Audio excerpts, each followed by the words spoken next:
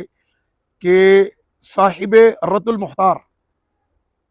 اور رد محتار پر حاشیہ ہے میرے امام اہل سنت اعلیٰ حضرت مولانا شاہ امام احمد رضا خان محدث بریلوی رضی اللہ عنہ کا جد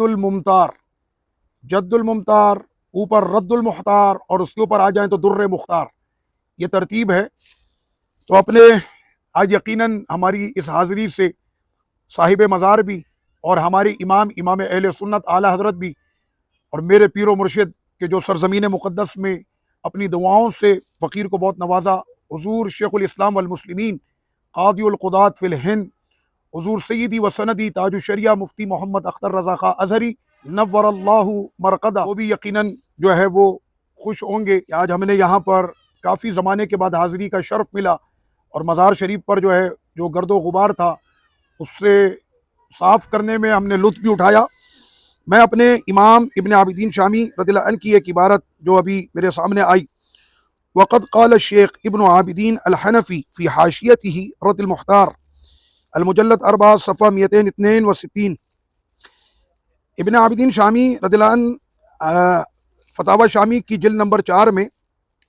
آپ یہ فرماتے ہیں، کما وقع فی زماننا فی اتباع ابن عبد الوہاب الذین خرجوا من نجد وتغلبوا على الحرمين وكانوا ينتحلون مذهب الحنابلة لكنهم اعتقدوا أنهم هم المسلمون وأن من خالف اعتقادهم مشركون واستباحوا بذلك قتل أهل السنة وقتل علمائهم۔ ابن عابدین شامی علامہ شامی رحمۃ اللہ علیہ فتاوی شامی کے 4 جلد میں فرماتے ہیں کہ ہمارے زمانے میں ایک شخص ظاہر ہوا جس کا نام تھا محمد بن عبد الوہاب،